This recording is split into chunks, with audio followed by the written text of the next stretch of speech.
Well, good morning, everyone, and welcome. I'm Alison from the Postgraduate Association. Here we are. Statistics Can Be Fun with Dr. Megan Lee. This is week 2 of 4-part series every Wednesday. Just a couple of things. We are recording and it'll be able to be viewed from our YouTube channel. And I encourage you to become a member of the Postgraduate Association. And in that way, we can keep all these great workshops going for you for free all year. And I'll post a few links for you in the chat box so you can see the recording and become a member. So thanks so much, Megan. Thank you, Alison, very much. I always like to start these workshops with a shout out to the Southern Cross Postgraduate Association. Those of you who watch the recordings are probably sick of hearing me say this, but I really, really recommend joining the SCPA. During my PhD, it was one of the best things that I ever did. I had a couple of bumpy, rocky parts of my PhD that the SCPA actually really stepped up and helped me through when the university wasn't able to do so. I also met a heap of my now best friends in the SCPA, and we created a writing group, an all-female writing group.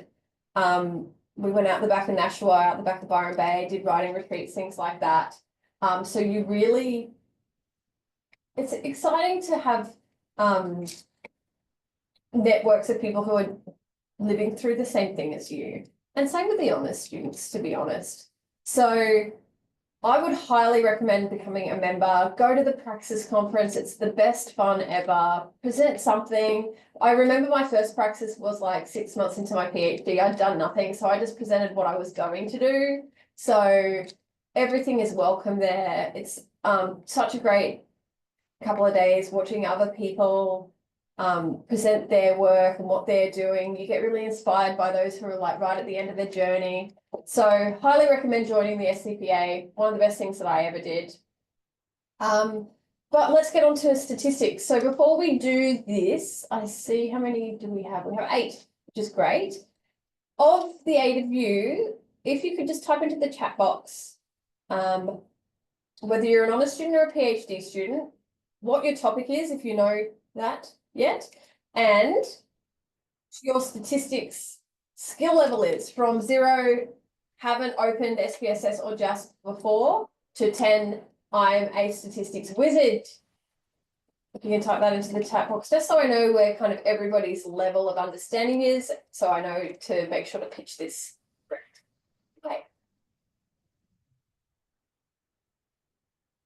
Okay. Sometimes I think I'm at a form as well when I listen to some of the academics who talk about machine learning and longitudinal analysis. Catherine, on a psych, I'm validating an instrument, 3-ish. So factor analysis and reliability analysis will be your jam, Catherine. So if you're interested in me covering factor analysis in one of the advanced statistics workshops that we do next week and the week after, let me know, because I am happy to run through that if that is helpful for you. If not, Alison and I were discussing earlier, you can email me and ask for stats help, and the SCPA would be willing to cover 1 hour stats tutorial with me if you need that. Charlene uses stats for a PhD, but she is not a stats phobe. Yay!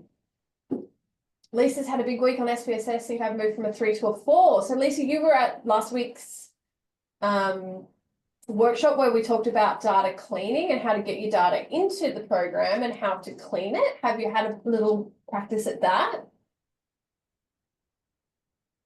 Susan's an honors psych part-time, so I haven't worked out my topic yet, but it's been many years since I studied, so I feel like I'm very green on stats. Great. All right, so yeah, today's intermediate class will be definitely pitched at that level, so you don't have to worry. My whole journey in life is to try to make statistics fun and easy. So I only tell you the things that you need to know instead of trying to impress you with all of the statistics knowledge that I have. So if managed like that. Oscar on a psych, but had a bit of a time away from stats, just trying to get back in the swing of things. Great. All right.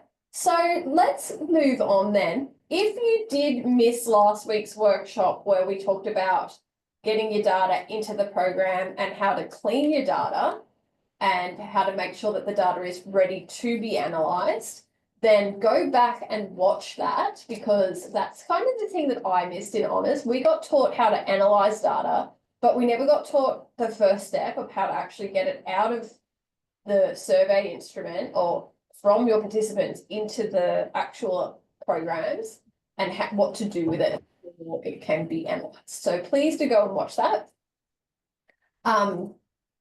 Yes, today we will be basically starting from where we left off last week. So after we've finished cleaning our data and making sure that it's ready to be analysed, we then move on to two different types of analysis. The first are descriptive statistics.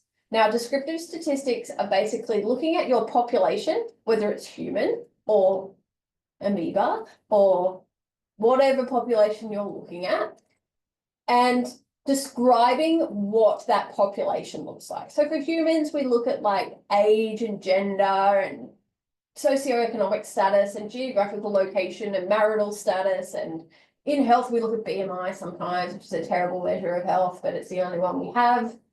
Things like that. We have specific statistics for exploring what our participants look like. Mean, median, mode, and standard deviation. We'll get into that in a second, what those mean. Then we have our inferential statistics. Inferential statistics are the statistics that we use to answer our research questions, to analyse the data to answer those research questions. Very simple. So descriptive statistics shows us what our population looks like. Inferential statistics answers our research question. And we're going to use SPSS today. I'm also going to run through JASP, hopefully, if I can manage to do so. I should be able to. We just went through this. Okay, excellent. So first, let's have a look. Before we get into anything data-wise, we will test your knowledge and see what you know about the basic foundations of statistics. So the first thing that we do in statistics is, before we analyze data to answer our research question, is we look at what our population looks like. So to do that, we use our measures of central tendency. It basically tells us what the population looks like as an average, kind of. So who here knows what the mode is in statistics? Who can type that into the chat box? What is the mode when we're talking about population characteristics?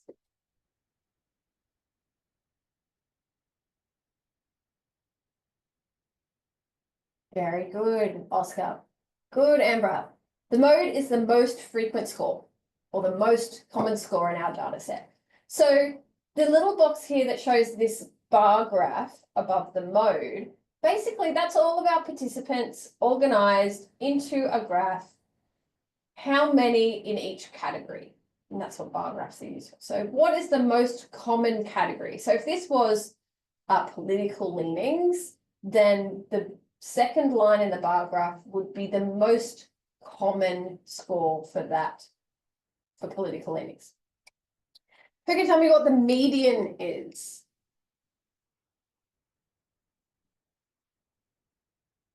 The middle number. Very good, Oscar. So the very middle score. So if we sorted all of our data into a graph, a bar graph or a histogram, which is over here on the right-hand side, the median would be the score of the person who is directly in the middle. Now, the median is an important measure because sometimes our mode and our mean can be influenced by outliers. So before we get to that, what is the mean?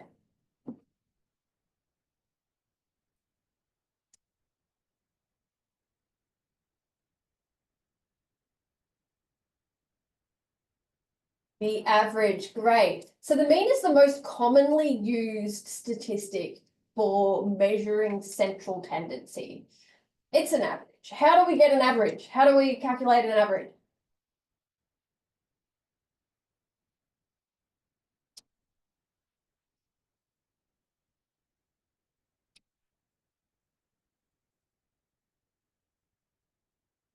Good, Shalini. We sum all of the participant scores on a particular variable and we divide it by the number of participants to find out what the average is for that score.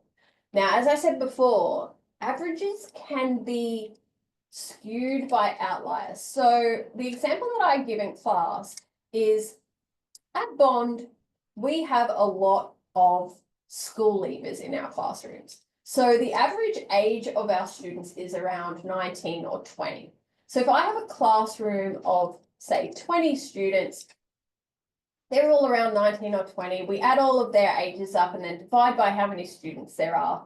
The average would be 19 or 20.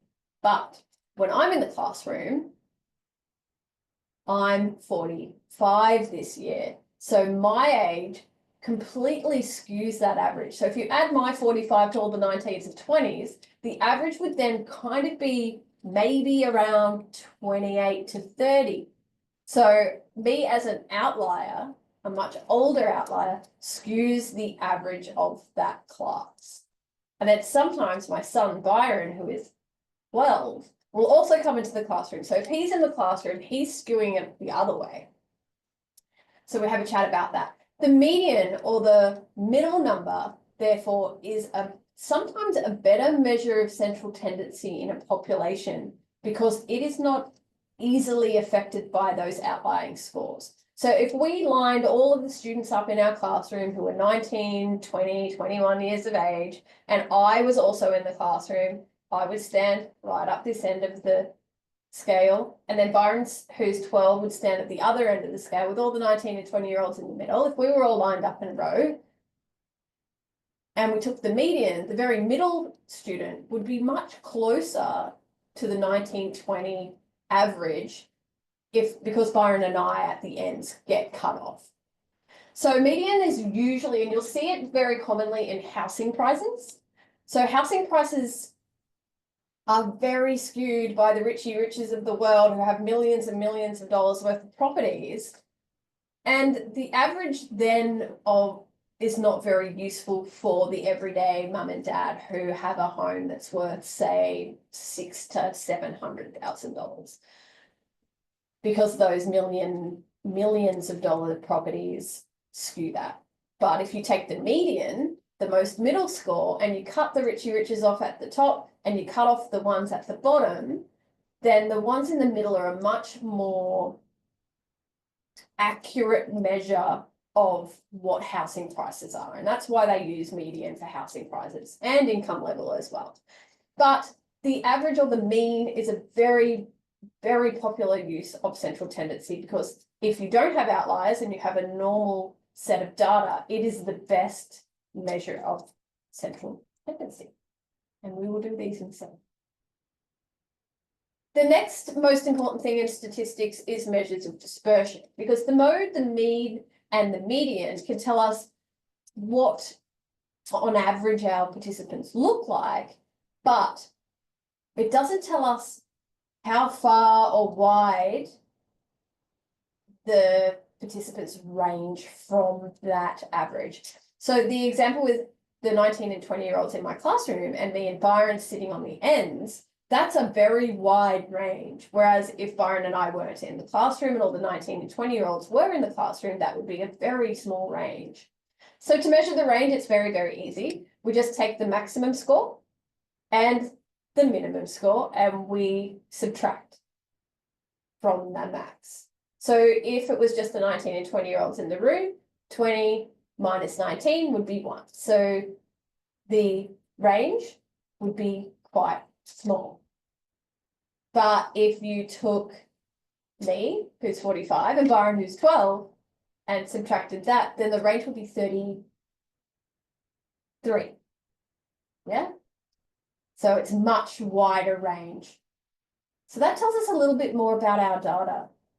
if the average is 19 and the range is 33, that's telling us that we have a very wide range and that we might have some outliers in the data set. The next measure of dispersion is our standard deviation. Now, our standard deviation tells us, on average, how far all of our participants range from the mean. So that's a confusing sentence because average is in there twice. Average and mean are the same thing. So the standard deviation basically standardizes the range. It gives us a much closer or more accurate measure of how far or how close our range is, because the range is highly impacted by those outliers. So the 45-year-old and the 12-year-old are really skewing that range. So standard deviation is the most common used measure of how wide or how close or narrow our participants range from that average. Do we have any questions about the central tendency and measures of dispersion before we move on? Because these are really important to understand before we go into using them live in the data set. Is it like a score of how alike the population are? Yeah, very much so. Very, very good. So if our standard deviation is small, it means that our population is very close to the average and doesn't range very widely. If our standard deviation is quite large in comparison to the average, then we know that we've got a lot of people at the high and low ends, and they're not clustered around each other very much. Great question.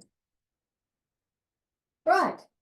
So how do we decide on the appropriate statistical tests to do for our inferential statistics? Today, we are going to look at the two most common analyses. Number one, when we want to find the differences between the averages of two groups or three groups. And when we want to analyze or measure the relationship between two things. So these are very different. So group differences are when we take two groups, say we give one group a healthy diet, the other group an unhealthy diet, and then we measure both the groups' depression symptoms. We're looking at, is the average of the healthy diet group different to the average of the unhealthy diet group?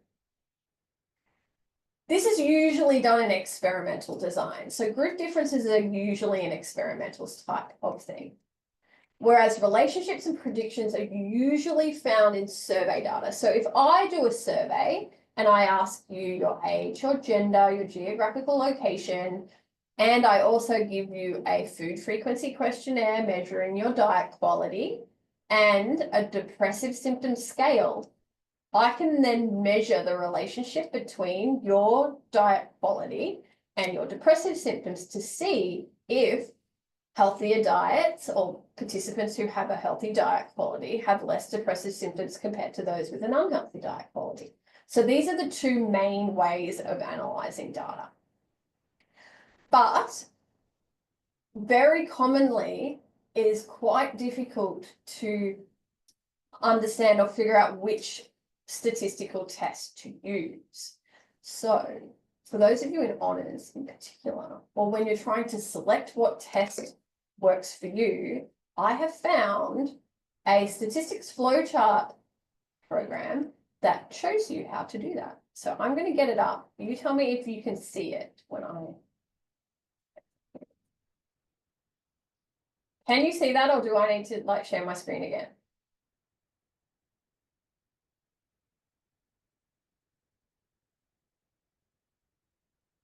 Yeah, okay, I thought that might be the case. Okay, and share again, no problem. All right, now can you see the statistical flowchart?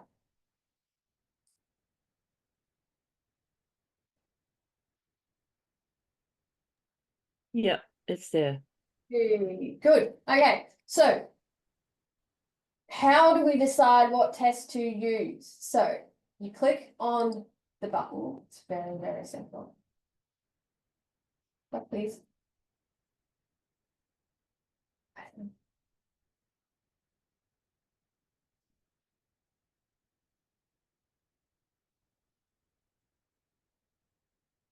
It's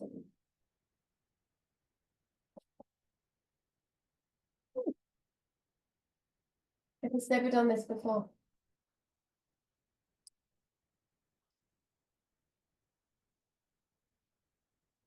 Oh.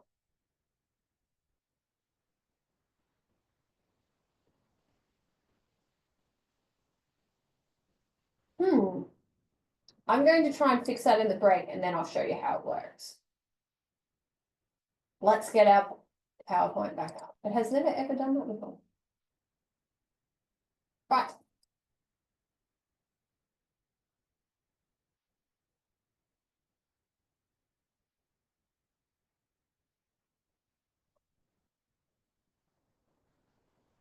Let's continue.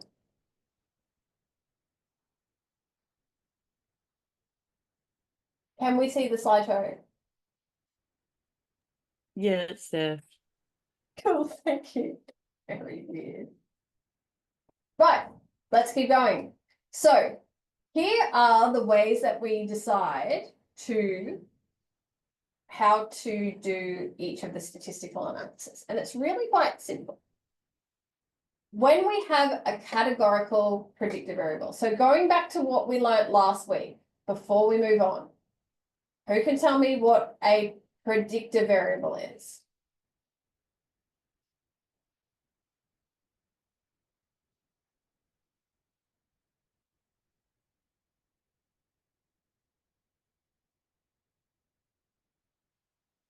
Which one is the predictor variable? What is being manipulated? Good.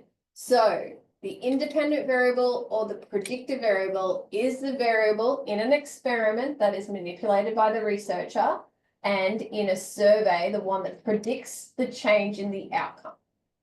So what's our outcome variable?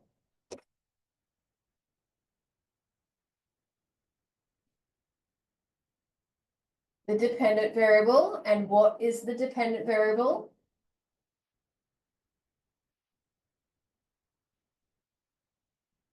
The one we see the outcome in. So the one we see the change in. Very good. Okay. So what is a categorical variable? Going back to last week when we talked about our levels of measurement.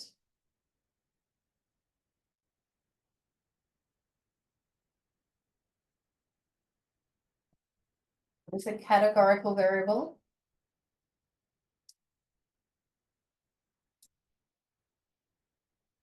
Nominal or ordinal. Good. So any type of variable that can be clustered into categories. Great. So when we have a categorical predictor, there are certain analyses that we use. So it's really looking at the differences between the averages of groups. So if we have a categorical outcome variable and a categorical predictor variable, we use a non-parametric test called a chi-square. And it basically tells us the frequencies of how many participants are in each category and whether they're statistically different from each other. Very simple. Don't commonly see chi-squared used very much in psychology, but that might be different for different types of fields. When you have a continuous outcome and a categorical predictor. So what is a continuous variable?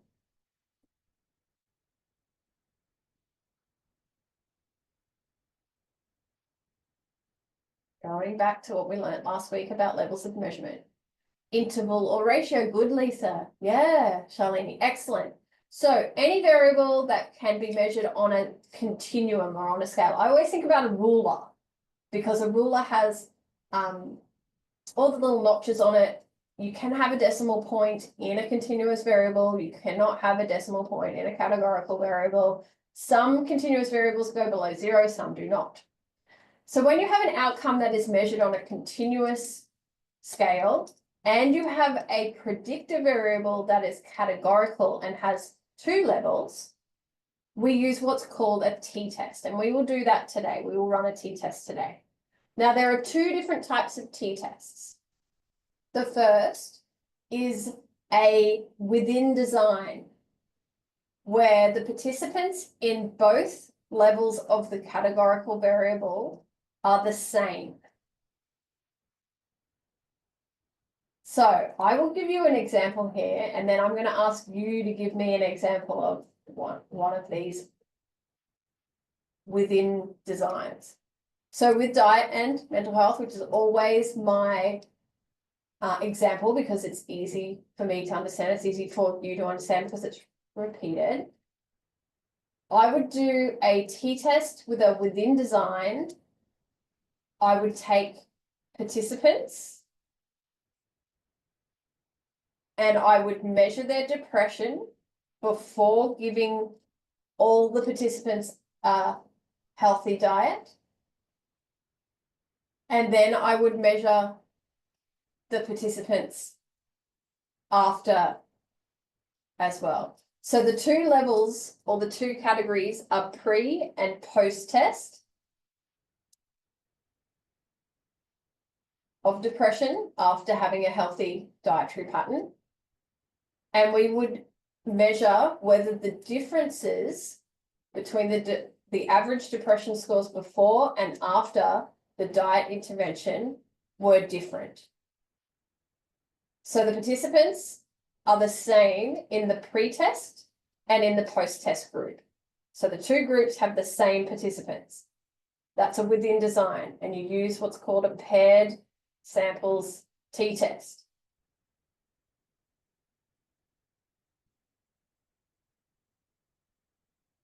Our second design for t-test is a between design. A between design is when there's two groups and the two groups have different participants in them.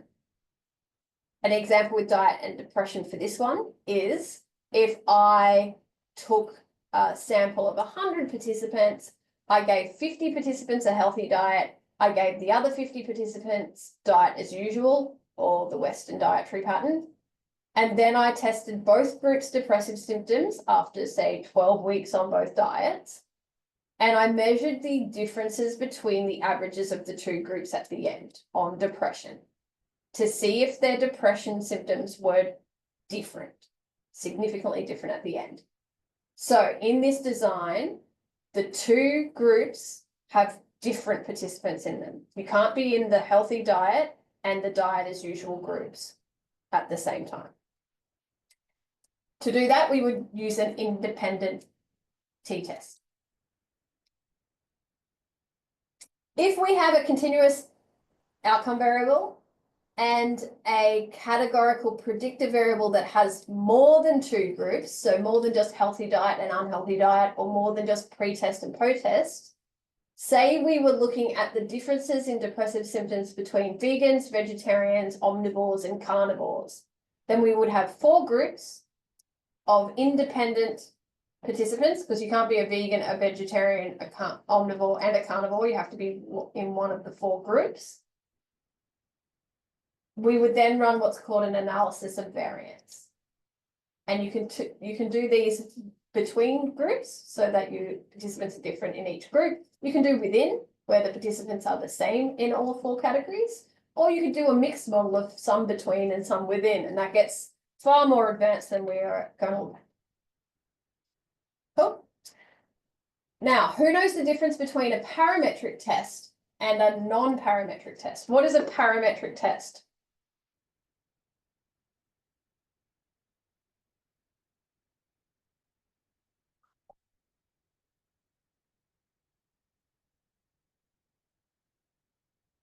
Assumes a normal distribution. Excellent. So when we have a look later, we're going to do assumptions testing. We're going to look at an assumption called normality.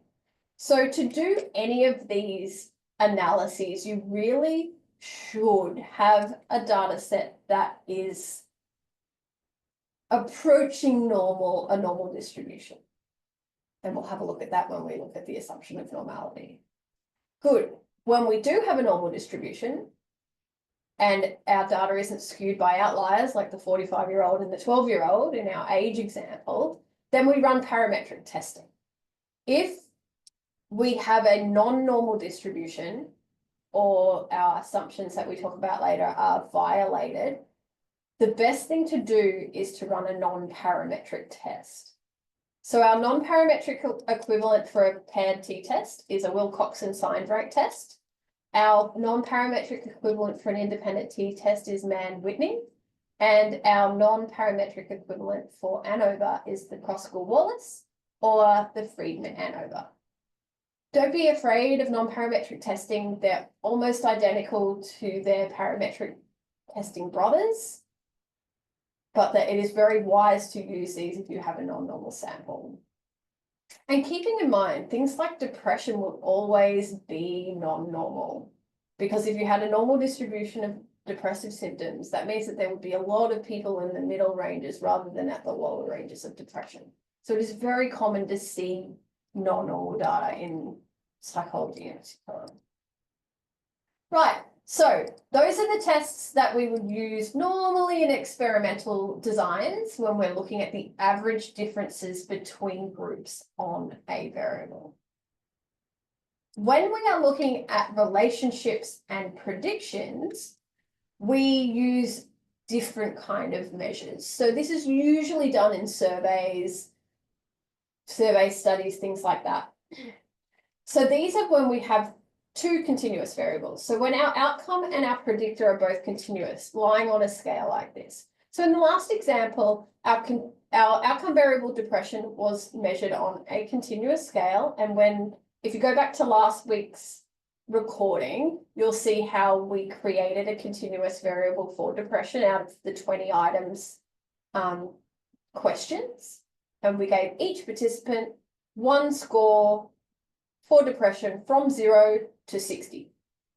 And all the participants would lie somewhere between 0 and 60 on that continuous scale. So back here, when we looked at group differences, our predictor variables were categorical because they were in the two groups. The thing that we were measuring the outcome in was continuous on that scale. So that depressive score was on a scale between 0 and 60. And we were looking at the average differences between those scores, between the groups. When we want to look at relationships and predictions, both of our variables are continuous.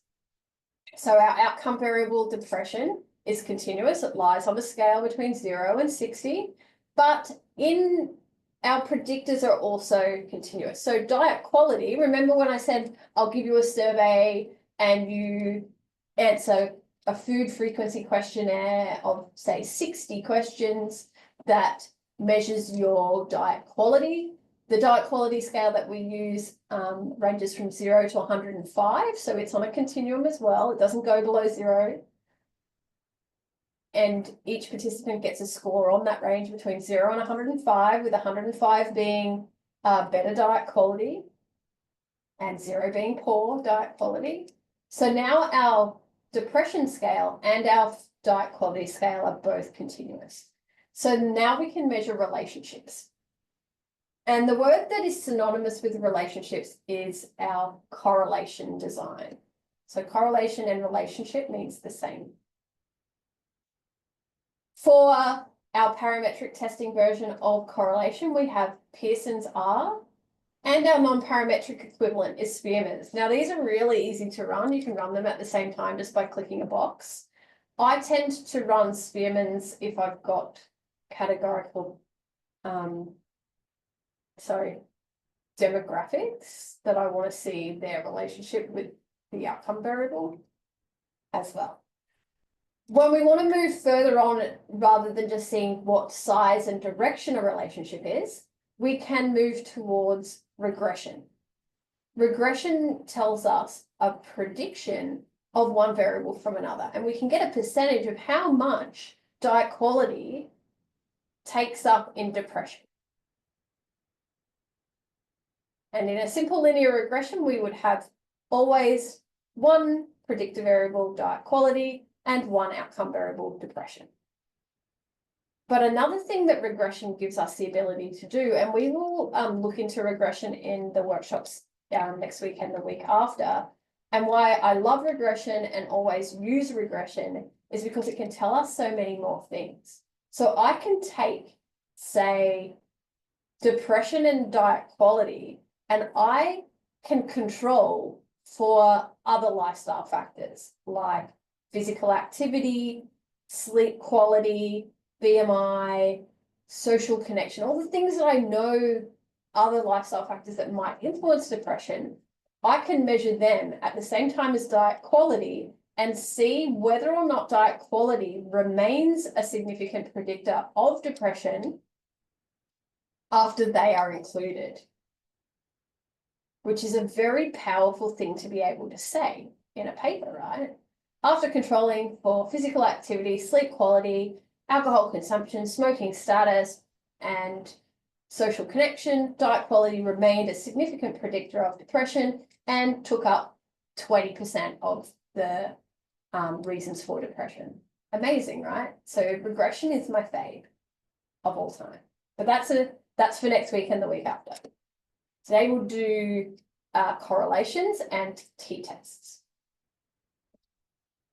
The final one for relationships and predictions is logistic regression. Now, logistic regression is when our outcome is categorical and has two categories. So we could take the depression scale from 0 to 60, and we know that the cutoff score for depression is, say, 16.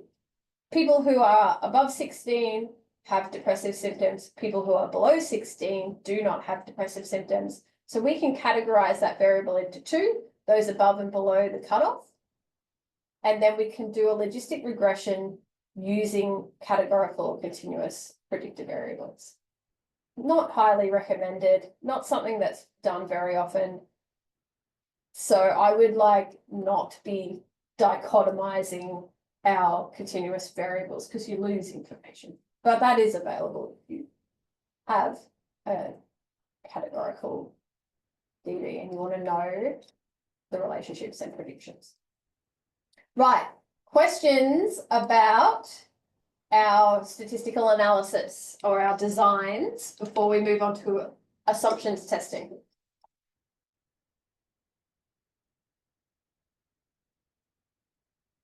Does everyone know what statistical analysis they will have to do? Catherine knows, she's doing factor analysis. Does anyone else know what statistical analysis might answer their research question? Not yet. Well, that's okay. It's all right. If we can get the statistics flowchart site to work, that will help. Lisa does. Lisa, what is your analysis, do you think? Anova, so what are you looking at? What's your research question? Sorry, I'm going to put my mic on to be easier. Can you hear me? Yeah. So I'm looking at the effect of wheelchair cushions on the microclimate when people sit. So I've got 3 different wheelchair cushions. So that's my independent variable. Yes. I'm measuring a few different dependent variables, or I've measured. So temperature, relative humidity, and perception. So they're my dependent variables. Yes, that's good. So multiple dependent variables. That's interesting. Yeah, it's blowing my mind, and I've had enough of SPSS this week because I'm struggling with it. But anyway. Would be an easier way. So I think I've done a repeated measures and over, and I say I think because that was a little while ago. Okay, so can I just ask you a real quick question? Yep. In the 3 groups of different cushions, are they the same participants sitting on the cushion or is it different? They're my 18 participants sat on each cushion for 2 hours. So participant 1 sat on cushion 1, and then another day came back and sat on cushion 2, and another day came back and sat on cushion 3. Yeah, so that's within subjects. So yes. Paired samples. So within subjects and over. My next question is, have you ever heard of MANOVA? No. MANOVA is when you have multiple dependent variables. Okay. And it's only one test. Where were you a month ago? Okay. MANOVA. Yeah. Then you will only have to do one test. But there is, talk to your supervisors, because there is an argument between doing many different dependent variables, like doing them separately, Mm-hmm. doing like 3 separate ANOVAs, or then doing a MANOVA, because they're a tiny little bit of a different test. A bit more advanced than what we're going to be talking about today, but have a chat about that and just have a look up MANOVA as well, because it might help. And be more Thank you. simple. No worries. Right. Let's look at assumptions testing. So last week, we learned that the very first thing that you do when you get data is to clean it, because if your data's not clean, then lots of crazy things can happen. Because participants, when they're entering stuff into surveys, and can make mistakes, and research assistants and researchers can make mistakes when they're entering experimental data into spreadsheets, things like that. So making sure that the data is clean is the first step. The second step is descriptive statistics, which we will get to next, where you look at your population characteristics and you report on what your population looks like. And then the next thing that you have to do before you can analyze your data to answer your research question is to make sure that your data represents a normal data set, or and that it meets the assumptions of the test that you're using. The reason for this is because if you don't do this, then your results can be highly skewed. You can report them. It goes out into the scientific world and no one knows. So assumptions testing is the next step. Our assumptions, our most common assumptions are independence, linearity, and normality. Can anyone tell me in the chat box what the assumption of independence tests?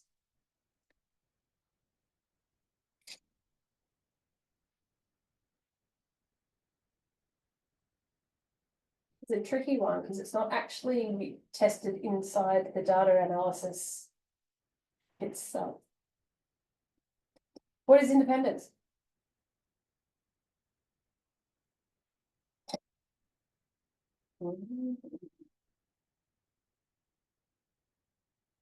Yeah, Oscar, got it. It's when your data is not influenced by other data.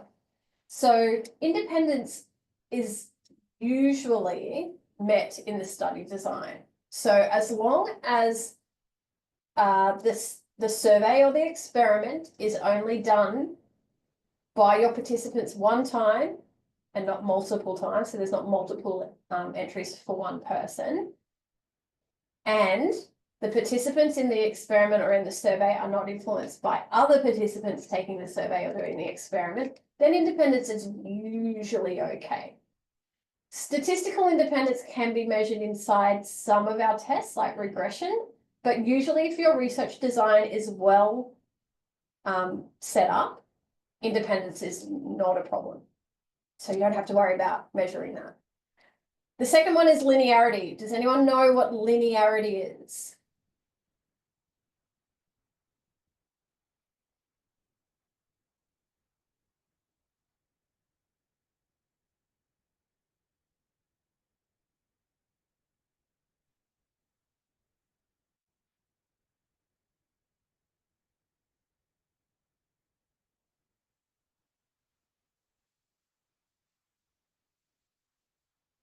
A bit more tricky.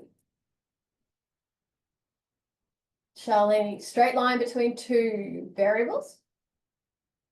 Yes.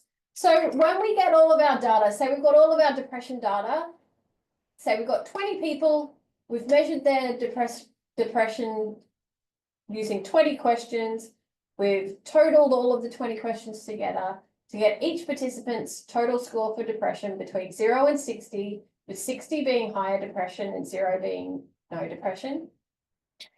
Say we've got 20 participants, they all have a score between 0 and 60.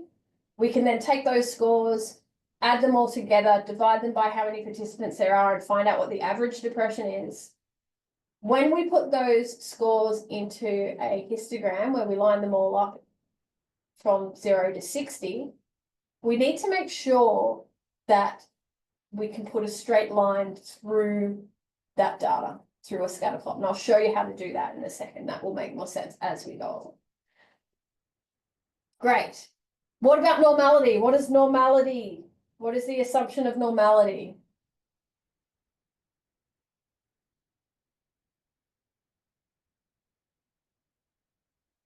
Bell-shaped curve, very good.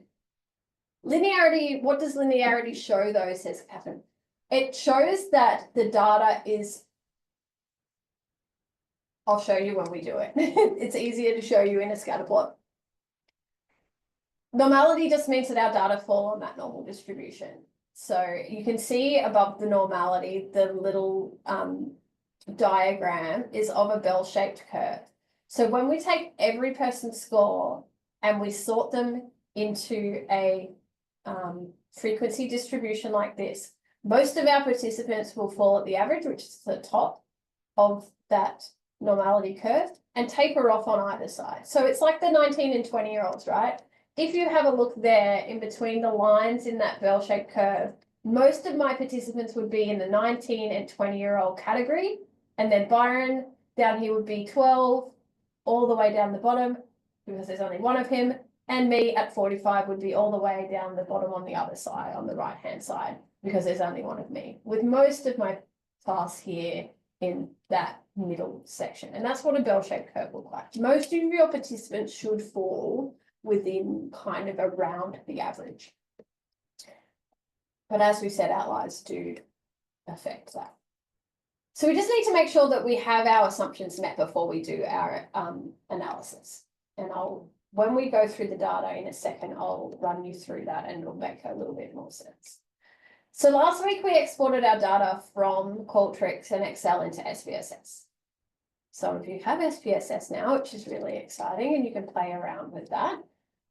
This week we will begin the next steps. So analyzing the descriptive statistics and exploring the data and answering some research questions, which is really exciting. And we are going to look at JASP. So just very quickly, I'll stop sharing and I'll show you JASP. Hopefully JASP doesn't freeze.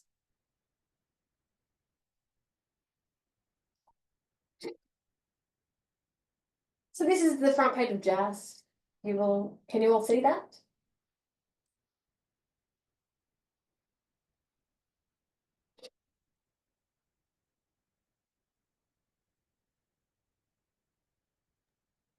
Yeah, we can see Yep. that. Good.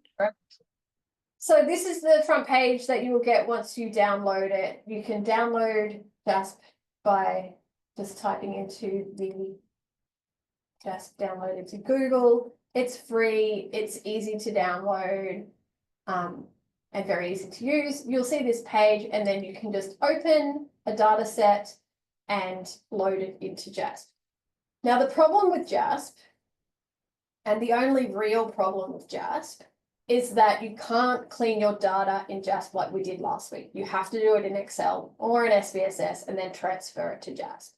But JASP does some analyses better than SPSS does. So we kind of use JASP and SPSS interchangeably. The benefit of JASP is that it's free. You won't ever lose your data that you've got sitting in it. Once you leave SCU and you go somewhere else, you will always be able to access what you were doing at SCU. If you're using SPSS, it belongs to SCU. Once you don't have an SCU email anymore, you're unable to access your data in SPSS. So JASP can be a very good option. So you would just open your data set here, and we will do that as we go along.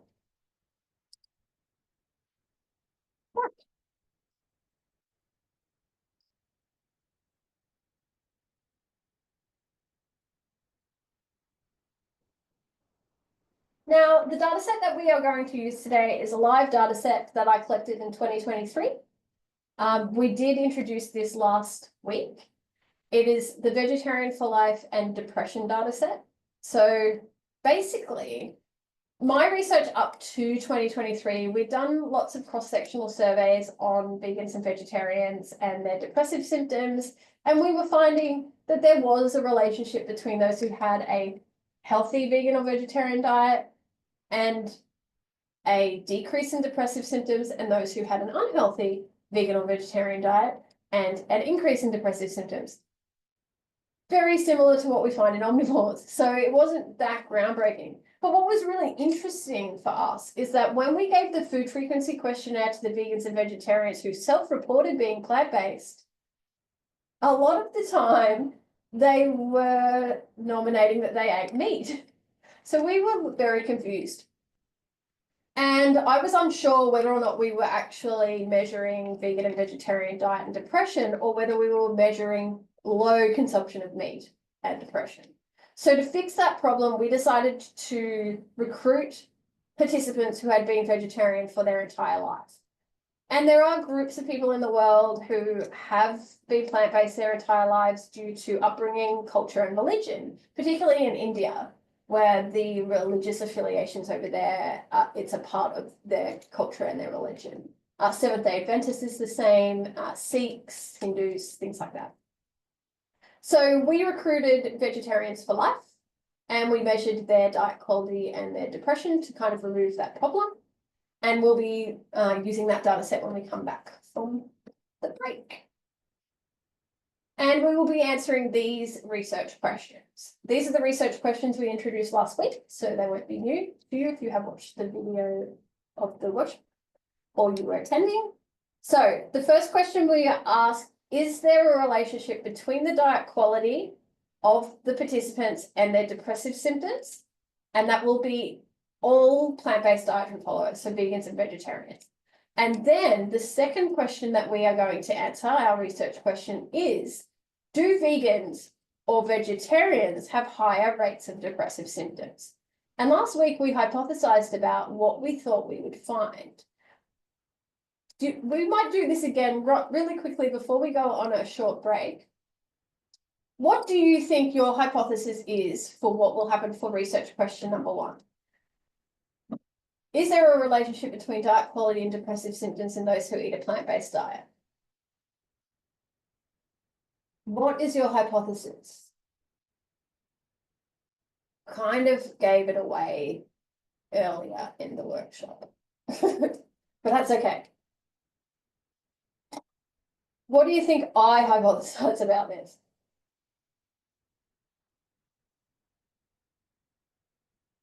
Type it into the chat box.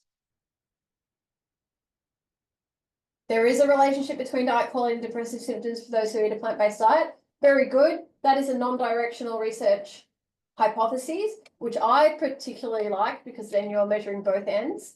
What about, oh, Susan's got a directional hypothesis. Those who are less healthy will have higher rates of depression. Good. So those with a lower diet quality may experience increased depressive symptoms.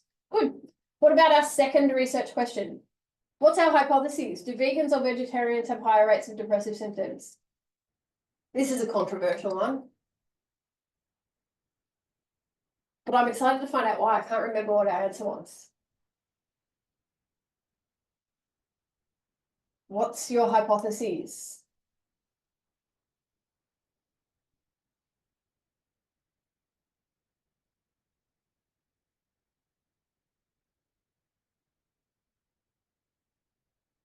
Vegans have higher rates of depression. And Amber's got a non-directional. Vegans and vegetarians have different depressive symptoms. Good. Susan, why do we think vegans have higher rates of depression? It's interesting. I actually can't remember what the analysis found out, so it'll be, I'm flying solo and unknowing as well, which is great. Why do we think vegans might have higher rates of depression? Because they're more sensitive? Missing some micronutrients. Very interesting. Let's find out whether that is true. Good, good. All right, so we're going to go for a break really quickly. I'll leave our nice clean data set there for you to have a look at. This is what we ended up finishing last week. This is what we did. We cleaned our data set so it looks nice and tidy. And then when we come back from the break, we will open the live data set and we will run our analyses on it. So when should we come back? Like 5 past? Yep, sounds good. All right, I'll pause the recording and we'll come back at 5 past. Thank you. Amazing. Okay, so let's move on now to actually using our live data set to give you an example of how these things work. So last week we cleaned our data and we ended up with a nice, lovely data set that looks like this. Now we are going to go through the steps of, and I probably will do it in SPSS and then show you JAS as well. So first of all, we will look at descriptive statistics. So who remembers from the beginning of the workshop what descriptive statistics measure?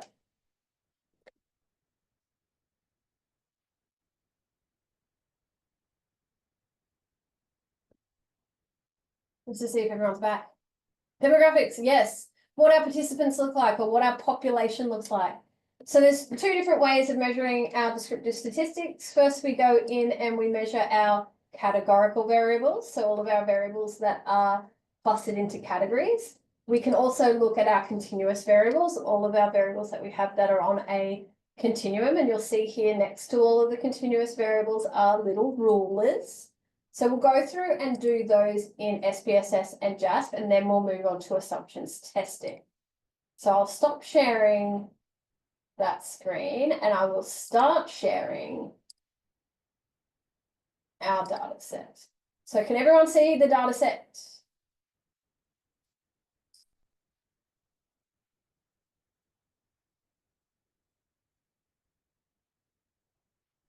Great. All right, let's go. Okay. So this is the variable view tab of SPSS. In the variable view tab, we have the name of each of our variables. So gender, age, BMI, marital status, education level, whether or not the participants are a vegan or a vegetarian, what type of plant-based diet they are on, their sunlight exposure. CSD total is the total score of depression for each participant. The DST total is the total score for diet quality for each participant. The rest of the data is not really relevant to what we're going to do today. So from variable 12 down, that is other data. But in there, we've got social connectedness score. We've got the depression, anxiety, stress scale. We've got the physical activity questionnaire. We've got height and weight, which we have, and if you go back and watch the workshop from last week, we calculated into BMI, so we don't need those anymore. Then we've got all the questions on the depression scale, all the questions on the dietary screening scale, and we just leave those kind of at the bottom of the data set because we don't really use them anymore once we have created our total scores for those variables. So we will be looking mainly at the first 11 variables in the data set today. In our data view, which is the tab at the bottom, so you can flick between the variable view and the data view. And if you want more information on that, go back to last week's workshop where we described all of the different columns in the variable view. In the data view, we have each participant as a row and each of their question answers to the questions in the columns. So our first participant is a male who is 29 years old. Their BMI is 22, so that looks like it's kind of in the normal weight range. They're from Australasia, so anyone who was from Australia, New Zealand, we clustered into Australasia. They are married, they have a postgraduate degree, they're a vegan. Sunlight exposure, they've had more than 3 hours in the week. Their depression score is 10, which we know is under the cutoff of 16, so not experiencing depressive symptoms. And the diet quality score is 78, which is quite high on the total score, which ranges from 0 to 105. So that's all of our first participants' data. And we have in the data set, if we scroll all the way down to the bottom, 319 participants. You'll also see in the data set there are some boxes that have decimal places in them. Those decimal points are missing data.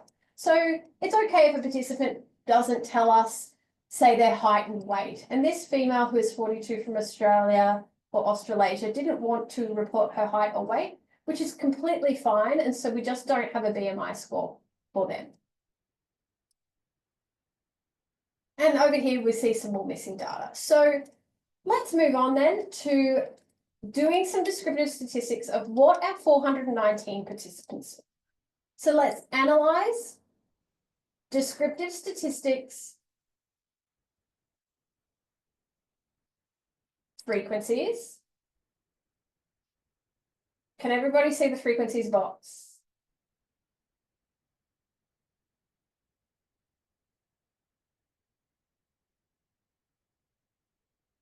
It opened up on the other screen, but I dragged it across. Okay, great.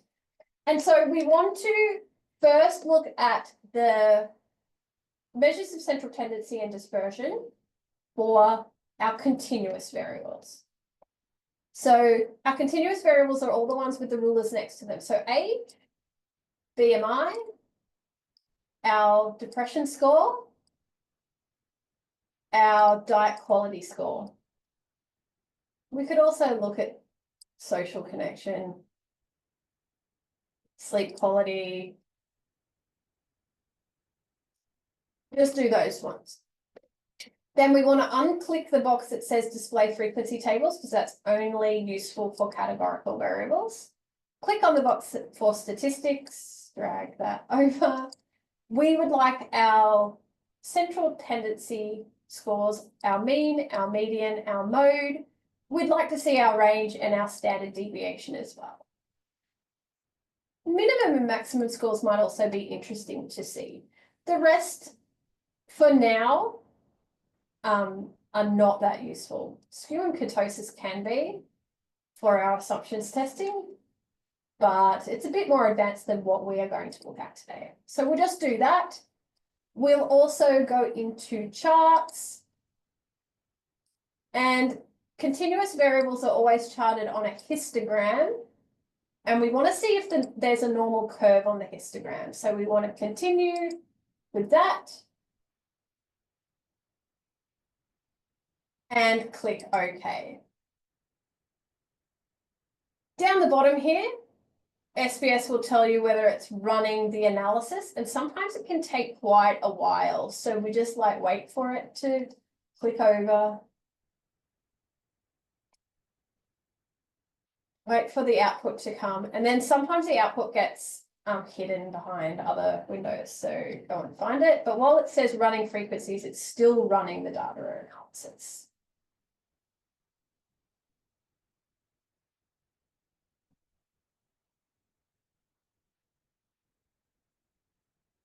Can everybody see the output window that has just popped up?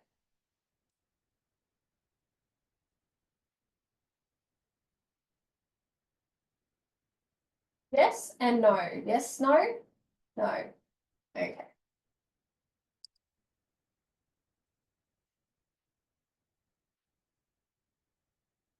Now can we see it?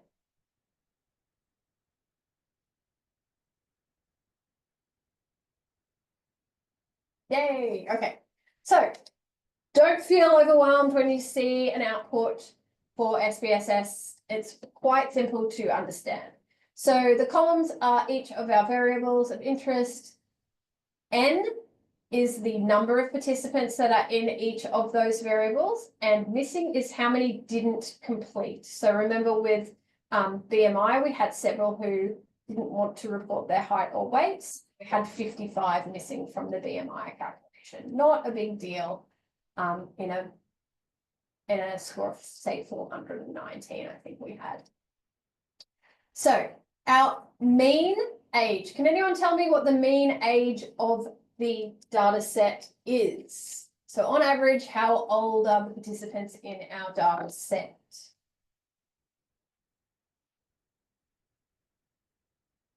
$39.57. Great. And what is the most common age score? Most common age in our data set? 30. Good. And what's the middle score?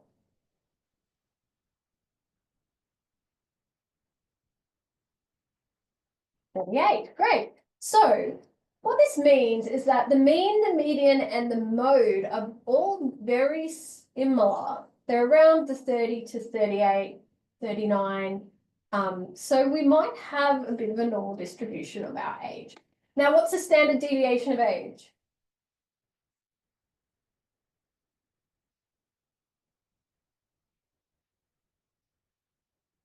.74.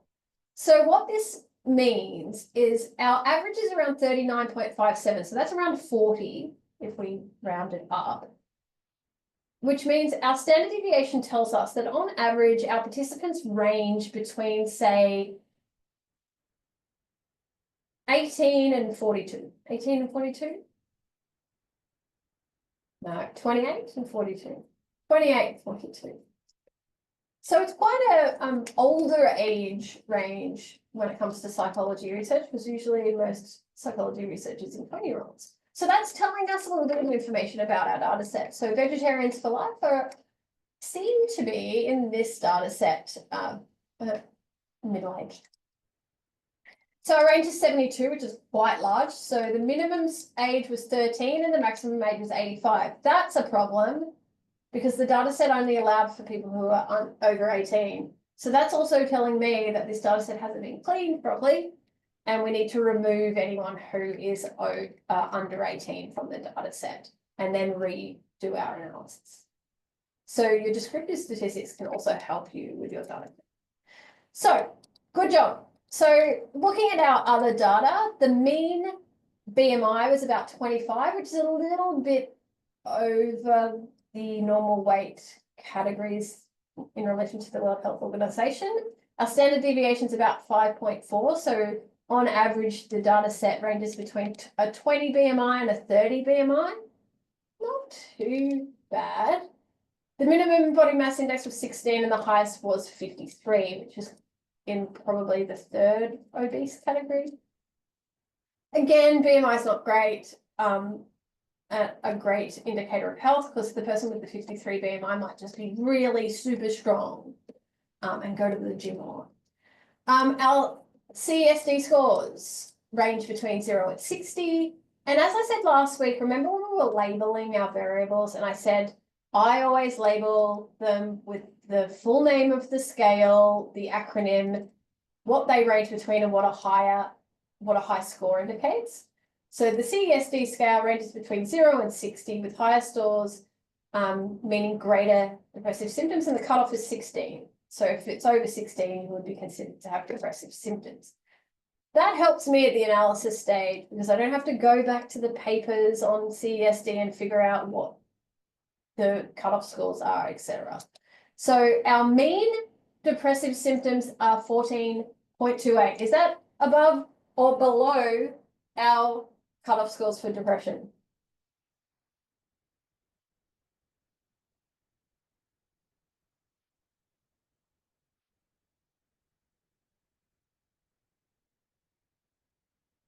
Below, good. So on average, our participants are not experiencing depressive symptoms, which is a finding in itself. And now you're starting to build your results.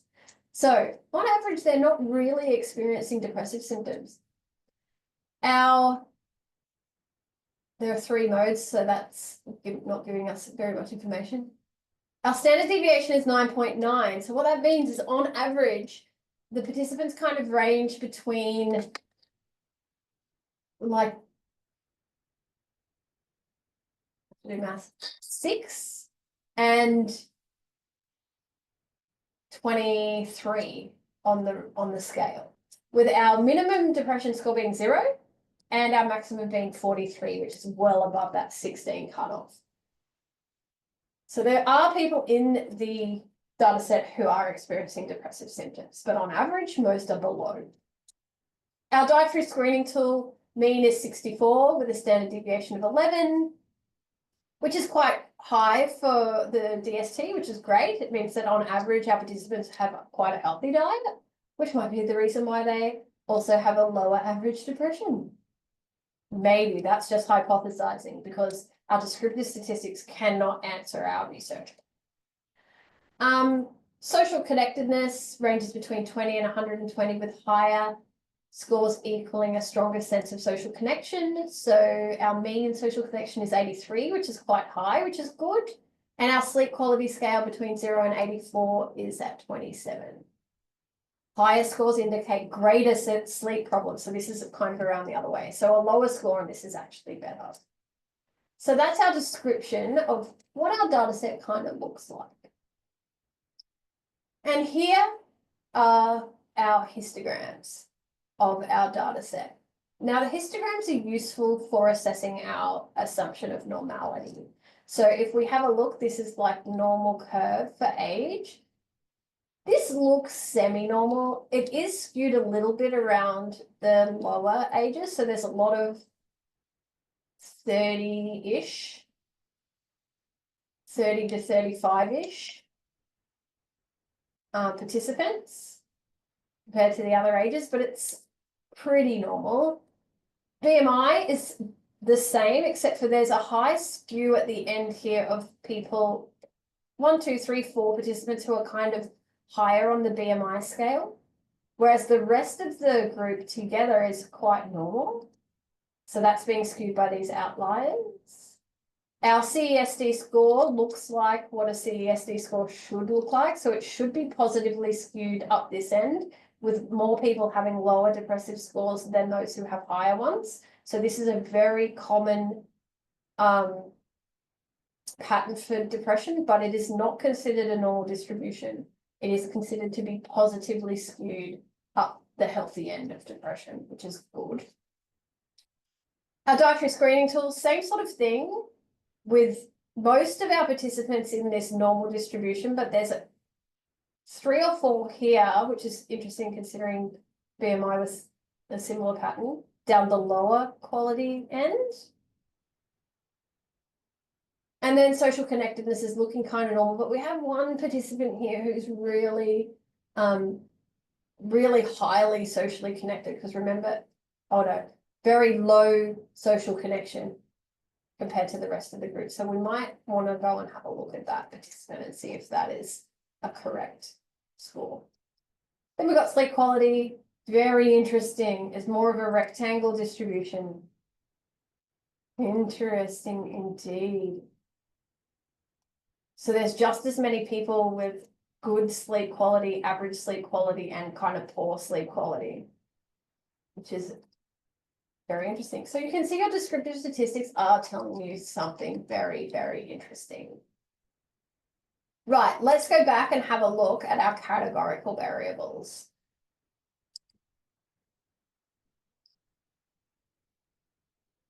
So the exact same process, analyze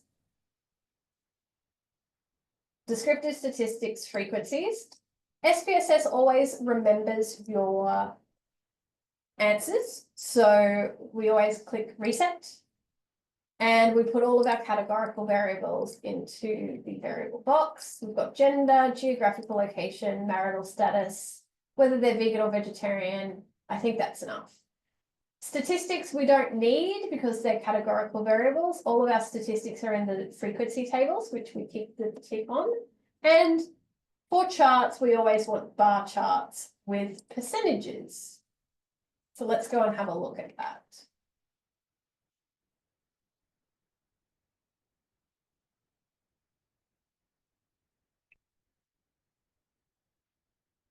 So our frequencies for our categorical variables, can everybody see those?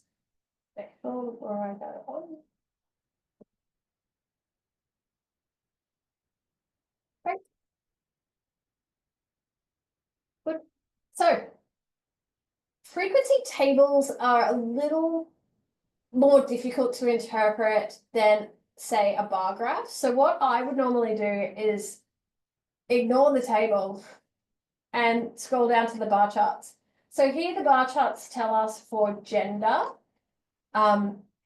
We have a very high percentage of female participants. So over 60% of our participants are female, with just under 40 being male. We have a small percentage of transgender and some who did not want to answer. Geographical location, around 30% or just above 30% were from Australasia and India, with less than 10% from other areas. Marital status, most people were married, just under 30% were single. I would usually take a variable like this and recategorize it into partnered and unpartnered. And if you want to know how to do that, have a look at the workshop from last week. Education level, most participants had a postgraduate degree. That's interesting. And maybe due to the recruitment, because myself and my friend Gurneet from India both have PhDs and were recruiting from our personal networks. So that might be the reason.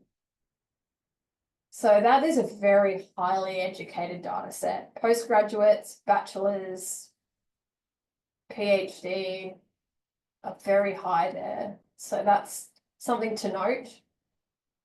We have about the same amount of vegans and vegetarians in the data set. So that's good, because when we do our t-test of vegans and vegetarians, that's one of the important things, is to have similar numbers of participants in each group. If you do want to break it down into how many were in each category and what percentage, you can have a look at the tables. But as I said, the bar graphs are much more helpful in understanding how to interpret the data. Great. So the next thing that we need to do before we move into our data analysis is to make sure that our assumptions have been met. So in the chat box, can you tell me, first of all, we'll look at our assumption of independence. So how did we meet our assumption of independence?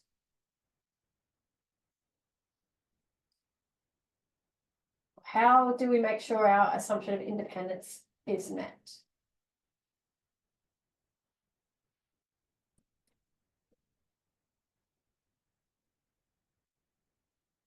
Independence, how do we do that? Right. Each participant only does your test one time, and they do not influence each other's answers. Good. The next assumption is our assumption of normality. Now, we have already looked at our assumption of normality when we looked at our histograms of our continuous variables and made sure that they were on those normal curves. So our assumption of normality for most of our variables is met, except for depression. So our histogram for depressive symptoms was positively skewed, but when we write up our assumptions testing, we can say this should be, this positive skew should be seen because participants or people in the general population only experience depression only about 12% of the time. So we write a reference to why the positive skew is, it should be seen. Or we can do some form of transformation to that. I wouldn't transform that data. I would just keep it the way it is. The skew is not that problematic. So going back to the question very earlier on about linearity and what that means. So let's look at linearity. So it's the other assumption that we need to make sure we have met before we move on to answering our research questions. So let's do a graph of our depression and our diet quality score to make sure that we have a linear relationship or a straight line relationship between diet and depression. So we go graphs, scatter or dot. We want a simple scatter plot, define. We want to put our dietary screening tool or our diet quality tool into the y-axis. We want to put our depressive symptoms into the x-axis and click. Okay. And this will give us a scatter plot of our diet quality and depressive symptoms. So now I will explain how a scatter plot works. So each of the circles on this scatter plot is like looking at the top of the head of each of our participants. Say they're all standing in a car park and each of the circles is the top of each person's head. This person down here, who is standing near the 10, their measurement for depressive symptoms is around 11. And their diet quality score is around 28. So if you look at the axes, they're standing at the junction between a depression score of like 12 or 11 and a diet quality score of 20 or 25. So that's their two scores. Whereas the person at the very top right is standing at the junction between a depressive score of 40 and a diet quality score of like 90. So they've got high diet quality, but also high depression. So each of these dots in the scatter plot is each of the participants in the data set and their score on each of the variables and where they stand at that junction. Now, what we can tell about a scatter plot are several different things. First, linearity. Could we put a straight line through these scatter plots? What do you reckon? It's sometimes can be hard to tell. Susan thinks yes. SPSS can help us out with that if we double click on that data and we click options. Actually, we'll do it here. This little button is add fit line at total. It adds a line. We can then close it down. This is what happens with that one, just disappears. And there we have a straight line that can be fit through that data. The scatter plot also tells us something very interesting about the size and the direction of the relationship. Because the line trends from the top left side of the data and goes down to the bottom right, it assumes that there is a negative relationship between diet quality and depression, which means as diet quality goes up, depression goes down. If it was trending the other way from the bottom left to the top right, that would mean a positive relationship, where as diet quality went up, depression went up. So that's really important for us at the moment. It could still be a straight line if there was no relationship, definitely. So this only tells us that we could fit a straight line through there. What a straight line doesn't look like is if the scatter dots are like in a W shape or a U shape, that means there's no linearity and we can't perform data analysis on it because the relationship is not linear. So it's just our assumptions checking. Good. So we have maintained that our assumption of normality is met, and our assumption of linearity is met, and our assumption of independence is met. So let's then move on to assessing our research question. So our first research question was, is there a relationship between diet quality and depressive symptoms in those who follow a plant-based diet? And we hypothesized that those who followed a plant-based diet and had a high diet quality might have decreased symptoms, whereas those with low diet quality might have increased symptoms. So let's answer that research question using data analysis. We can analyze, correlate, because correlate and correlation is synonymous with relationships. Bivariate, which means we've only got two variables to analyze. We're looking at the relationship between two variables. Always put your outcome variable first because it's easier to read the matrix. Then your most important predictive variable second. And then I might even want to look at the relationship between age and depression, BMI and depression, and maybe social connectedness and depression as well. We click Pearson's because we've got two continuous variables, and we click OK.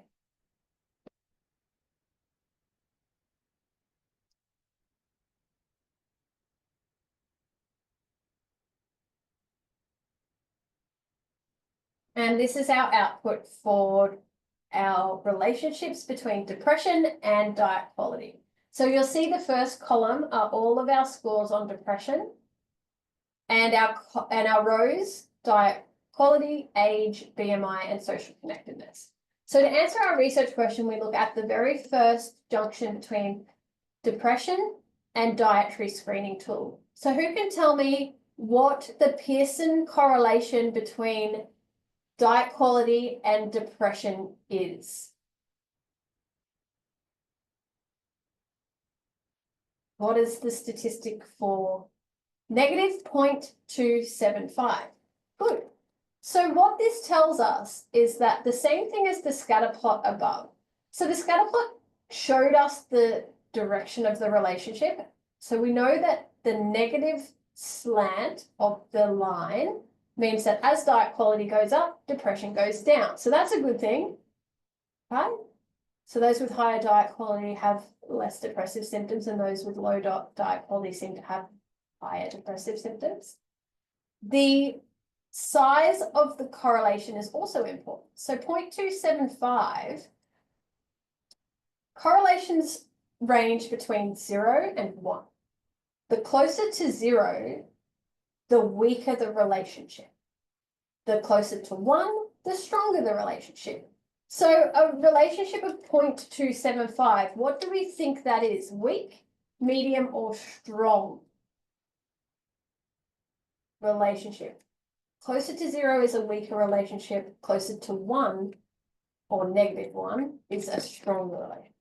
Weak. Yeah, it's kind of weak to maybe medium. If it went over 3, we would consider it medium, but there is a weak relationship. So while there might be a relationship between diet and depressive symptoms, it seems to be a little bit weak. So that's really important. The next thing to look at underneath that is the significance value. So who knows what the rule is for significance? How do we interpret a significant relationship? Less than 0.05. Excellent, Lisa. Very good. So while we've got a weak relationship, it is significant.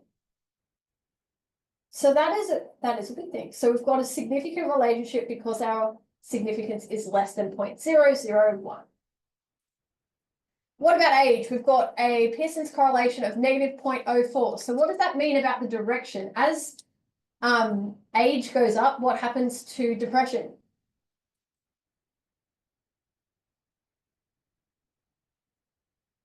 As people in the data set get older, depression goes down, which is really interesting because that goes against what the literature says about age. And that might have something to do with the middle-agedness of the data set. So that's interesting. BMI. Is the BMI correlation positive or negative?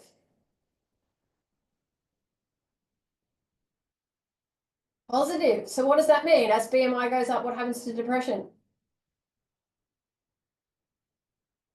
It goes up, right. What would you consider that correlation to be? Weak, strong, medium.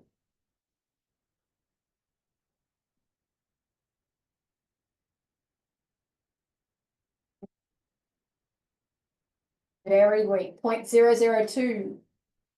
Very close to 0. Is it significant or not significant? Good, it is not significant. Great. Because the p-value is 0.97. So both age and BMI are not significant predictors of, or don't have a significant relationship with depression. Only diet quality. What about social connection? Let's do that really quickly because this is my favorite one. Is the relationship between social connection and depressive symptoms positive or negative?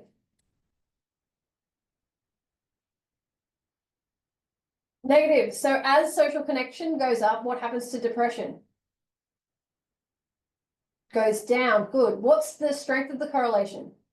Weak, medium, strong. Strong. Good. And what about significance? Is it significant? Is there a significant relationship between social connection and depression?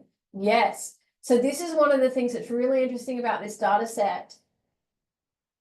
When we did further analysis, social connection actually is the highest predictor of depressive symptoms in this data set. And it may be because of the recruitment.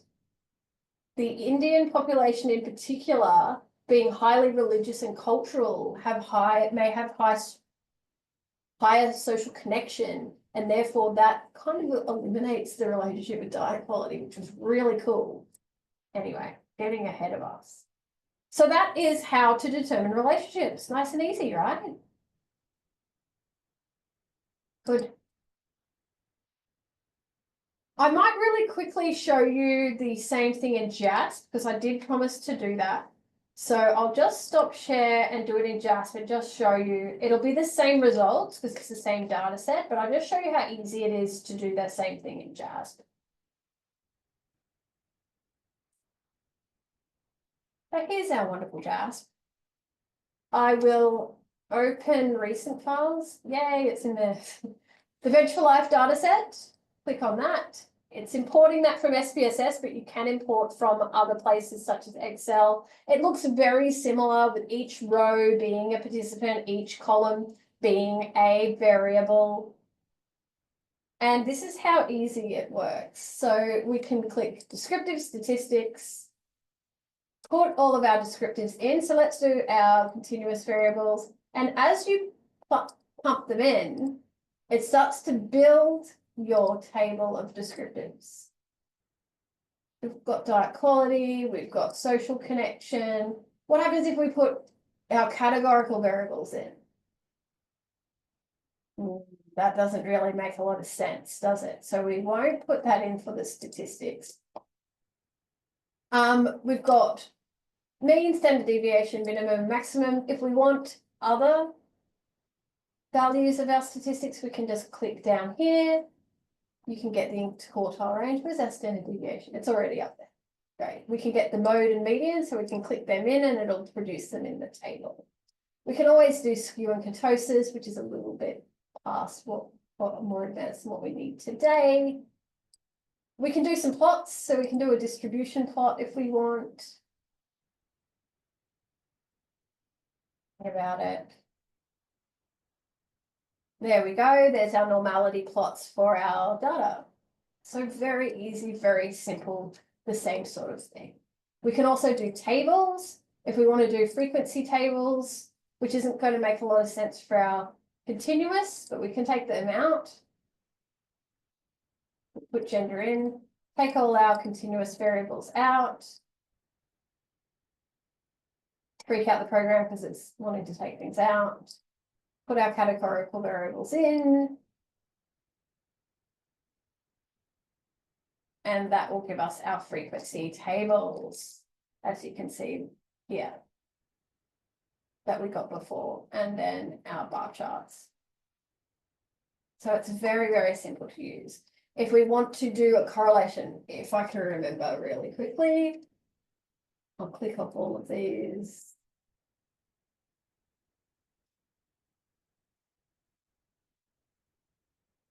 And I think correlations might be in regression. Yes. So correlations are the little baby sister of regression. So we'll go to correlation.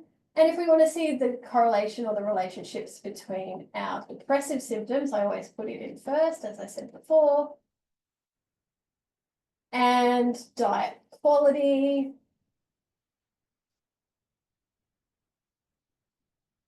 There you go. So there are our correlation between depression and diet quality with our significance level. We can then also put BMI in, age, and reading that first column, we can see the relationships with the outcome variable. Very good. You can also do your assumptions testing. So you can do normality tests. Where can we do a scatter plot? Yes, we can do a scatter plot by just clicking there.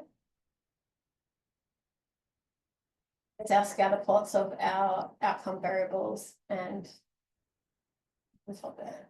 Diet quality, BMI, and age. As you can see here, BMI there is no relationship, and age there's no relationship. So the dots aren't really trending in any like direction. Just not cool. Good. Any questions before we move on to t-tests? And that will be it for us today once we finish that.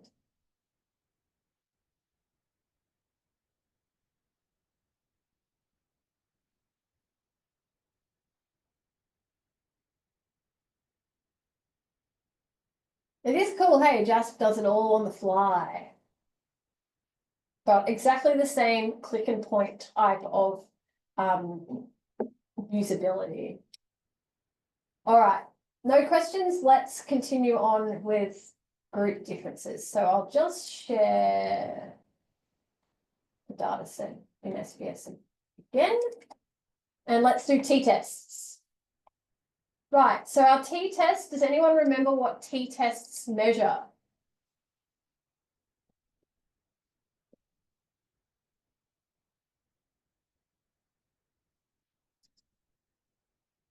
From earlier in the workshop.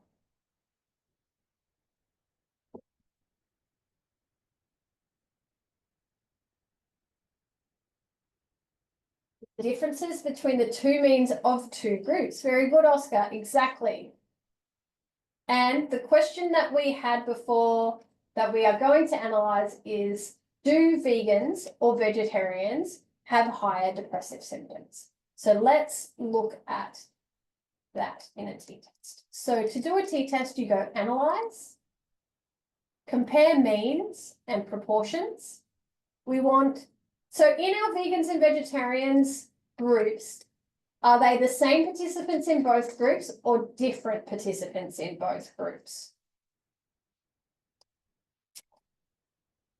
Is that what it different? Okay, so that means that we need to do a independent t-test because the participants are independent of each other in the two groups. So independent samples t-test, we put our test variable, which is depression, into the test variable box. And then we want to group variables by vegan or vegetarian. We want to define the groups. Group 1 is a category of 1 and group 2 is a category of 2. So really quickly, and what I always forget to do before I do a t-test, is go into my variable view and see how my categories are categorized. So in our value labels, we have categorized vegans as group 1 and vegetarians as group 2. So back to our t-test. Compare means, independent samples t-test, put depression into the test variable box, put the two diet groups into the grouping variable box, define our groups. Group 1 is vegans, group 2 is vegetarians.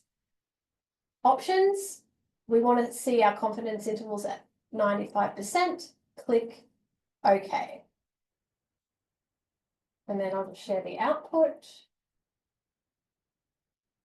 Here's our output for our t-test. Very simple, very easy to understand. So the first box tells us how many participants are in each group. So the N indicates what our group numbers are. So how many vegans do we have in our data set? 164. And how many vegetarians? 154. Excellent. So that's pretty good for a data set with over 300 to 400 people in it to get them that measured or even. And that was done on purpose during recruitment. So we just kept an eye on how many we were getting so that our groups were kind of balanced, because that's important when we are analysing our data. The next box gives us our assumptions test. Now here is another assumption. It's not common to all analyses, but it is common for group differences, and it's homogeneity of variance. So we want both of our groups to kind of have similar variances. And the Levine's test for equality of variances tells us this. Now, it is interpreted the opposite way to what you would interpret a test. So can anyone tell me what the significance value or the p-value is for the Levine's test for equality of variances? What is the statistic for the Levine's test significance?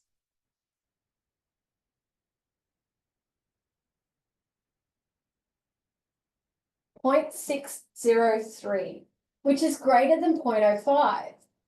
Now, this is actually a good thing for your assumptions, because when we have a p-value that is greater than 0.05, it means that there is not a significant violation of this assumption. If it was less than 0.05, it means there would be a significant violation of the assumption of homogeneity of variance. So because it is greater than 0.05, that's a good thing. There's no violation of the assumption. So we would read, see there's two lines of data, equal variance is assumed and equal variance is not assumed. Because our significance value is greater than 0.05, there's no assumption of the violation of the assumption, and we would read the equal variance is assumed line. So there's our t-test value.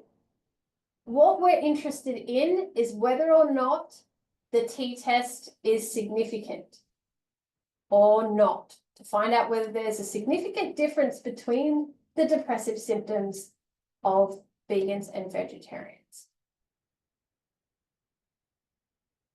So our one-sided p-value is if we have a directional hypothesis, and our two-sided p-value is if we do not have a directional hypothesis. And we were just looking whether there was a difference between depression, not which group has the highest depressive symptoms. So is there a significant difference? Firstly, what is the p-value for the two-sided relationship? So the significance value of the two-sided relationship or difference between the two groups. 0.145, great. Is that greater than or less than 0.05? Greater than, which means there is or is not a significant difference between the two groups. Great. So the answer to our question, there is no significant difference in depressive symptoms between vegans and vegetarians. Good job. If there was a difference between the two, we would then go up to the first box and we would look at the average depressive symptoms for both. So what was the average depressive symptoms for the vegans? 15.04. And what was the average depressive symptoms for the vegetarians? 13.41. So it looks like the vegetarians have lower depressive symptoms, but that difference is not significantly different. There is no significant difference. So you wouldn't then go on to interpret these. If this was significant, you would then go on to interpret the differences in the averages of the two groups.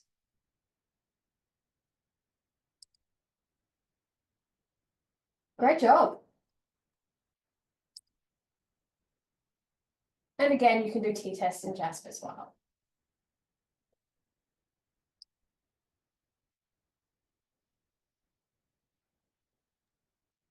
So next week, congratulations, you did it. Hopefully it was fun. Hopefully I made statistics fun and simple. That is my goal. Next week, we will be covering predictions of the relationship. So moving from the correlations, finding out the strength and direction of the relationship between diet quality and depression, and finding out how much of that relationship exists. And we will be looking at differences between more than two groups. So we'll be, if we had vegans, vegetarians, carnivores, and omnivores, looking at the differences between more than two groups. I make it look easy. It is because it is easy. If you have any questions, feel free to email me. if you're interested in what I do, my research, you can check out my website or my Instagram, X, or my Facebook. Thank you, Alison, for having me. Thanks so much, Megan. That was awesome. Okay. Enjoy your lunch, everyone. We'll see you next Wednesday for advanced statistics. We're talking about regression and ANOVA. Okay, excellent. Thank you so much.